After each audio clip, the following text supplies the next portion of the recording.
I am so excited. I've seen a rough cut of the film, but I haven't seen it in all of its glory. So I'm going to watch tonight for the first time. And Dan said the sound is really good in this theater. He's very excited, so I am too.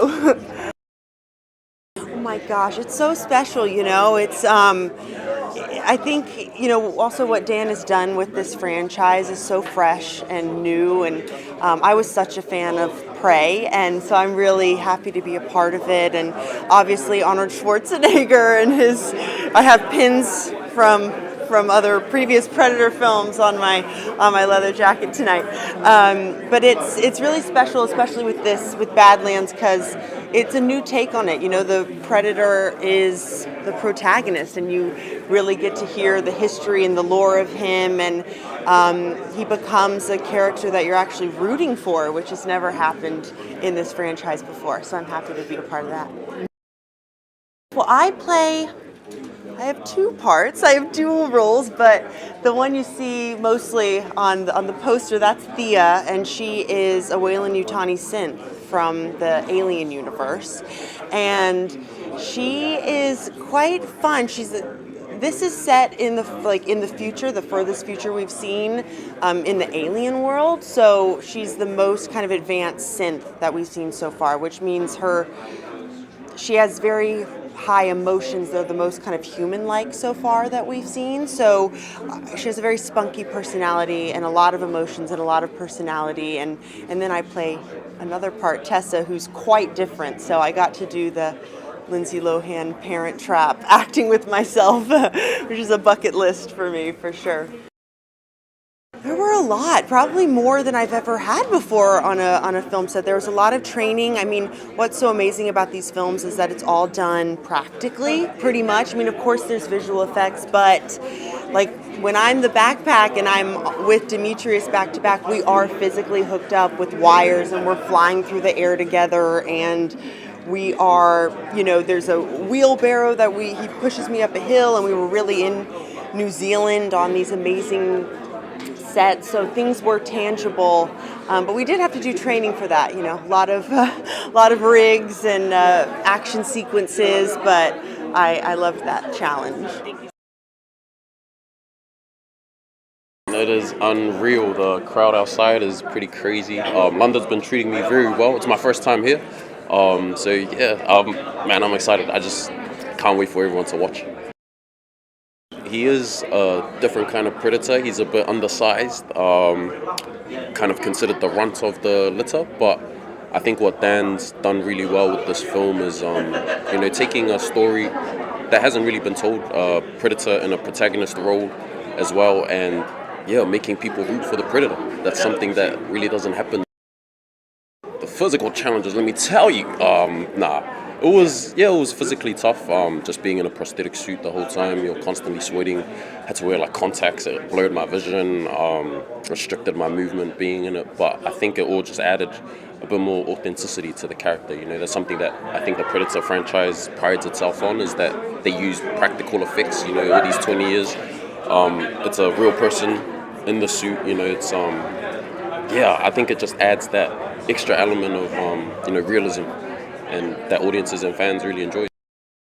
It's an unlikely relationship, I'll be honest. I think it's one of the first times you see a predator team up with anything, really. Their whole mantra is which means Yaucha hunt alone. There's a little bit of, he uses her as a tool, essentially, to get through this death planet called Gina. And over the course of the film, you see how their relationship kind of changes, the dynamic. Because I don't want to say too much, but it's an unlikely ally. Oh, she's amazing. She's so down to earth, so humble, very kind, and she just knows what she's doing. She's such a good energy to have on the set. She comes to work every day, keen to get amongst it, and she had some really hard days on set as well. She had to wear a harness. She did it with a smile, did it so gracefully, and she's awesome. Audiences can expect some drama, some action. They can expect man, everything. This film has so much to offer and unpack, and I think audiences, honestly, they're just gonna go in and I think be very surprised with what we've come up with. It's a very different Predator movie, very different premise. So yeah, I think they will really enjoy it. It's been about 3 years in the making, and I am so ready for people to finally see the special stuff that we've been cooking up. There's a lot in this movie that shares the DNA of the original, but there is so much more. It is a totally different genre. It is big action and adventure, and kind of a buddy comedy in the midst, and more action than any entry in the franchise, and I've done quite a few of them, but this is mostly one giant action scene. Deck and Thea are the central force of the movie, and Deck is kind of the strong, silent type. He's if it were a Western, it'd be Clint Eastwood, and Thea cannot stop talking and is a robot that's been severed in half, and yet still sees the positivity and cannot be stopped no matter what crazy things are thrown at them. Dimitrius brought something to this franchise that has never happened before. He brought an emotionality to it. He brought soul to the monster, and a physicality that we've never had. We've never really been able to do the kind of stunt work in the suit, the physicality, because of the nature of the height and the practical head and mask features that we were free of this time. It allowed him to really kick ass. Elle is as delightful as you would imagine.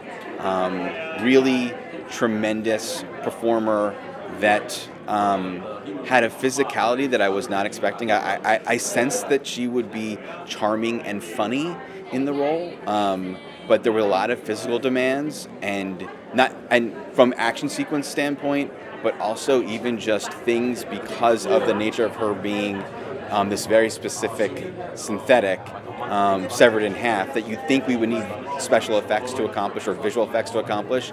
Oftentimes she could just hold her body in a certain way to make us believe in the movie magic. It was pretty extensive designing Genna. We actually started doing some concept art for the movie before we even wrote the script. And there was an initial piece of concept art that it was like spiky snow, and that actually informed one of the main features of the planet, which is the razor grass. But that was a huge part of the movie, was designing a planet that would be as deadly as the creatures were. And so everything here is trying to kill Deck, from the blades of grass to the trees to all the creatures that inhabit it. Audiences can expect a real full course meal filled with stress and anxiety and action and laughs and a little bit of heart too. I really hope that people are exhausted walking out of the movie. Well, we're trying to break new ground here with this Predator film. We have the Predator, who's actually the hero this time. Usually he's the monster, he's the bad guy, and we're rooting for him. Plus we have him teaming up with others, trying to battle the unkillable creature on the planet Genna. Dan Trachtenberg? He's like, we try to overcome him, and it works out okay. No, Dan Trachtenberg has an amazing vision for these films. What I love the most about him is that he brings something entirely fresh and original to the Predator franchise. And what I really enjoy in particular is the people that have seen Prey and enjoyed Prey and how that was a bold take on the Predator, the character, and the new installment. This one, he's actually doing something completely different. And I love being here to support him with that vision. Predator Killer of Killers, our animated movie, came out a few months ago, and that was something completely different as well. And now we're trying to see if we can push the boundaries even further.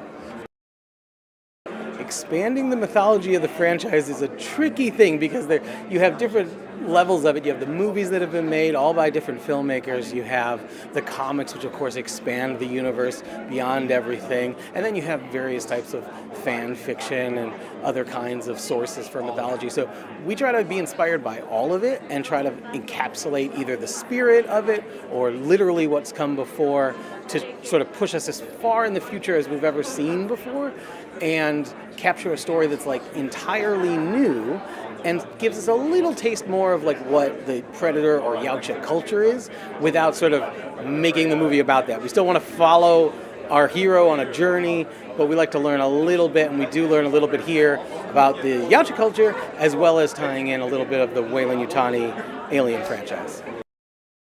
The thing I'm the most excited about in the film, to be honest, is just seeing this character that many people have sort of been captivated by and has sort of like, existed in our culture, actually like work as the hero and fight like creatures that are like way more gigantic and ferocious than he is.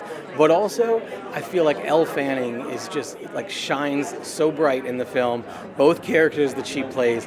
I think what I'm most excited about is to see the pairing of the two of them, because as unexpected as it is to have Predator be a hero, it's even more unexpected to have a sort of, pairing with an Elle Fanning type character who plays the synth and is like absolutely electric on screen.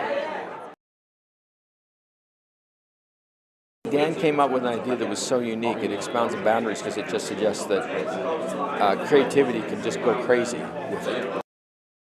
From my perspective behind the scenes, what he brings is an empathy and an understanding and an amazing appreciation for what everybody around him does. It's so unique to work with a director who's so collaborative, and it just makes for such a special experience. I think that it's going to be very unique, and I'm just really hoping it's embraced and loved.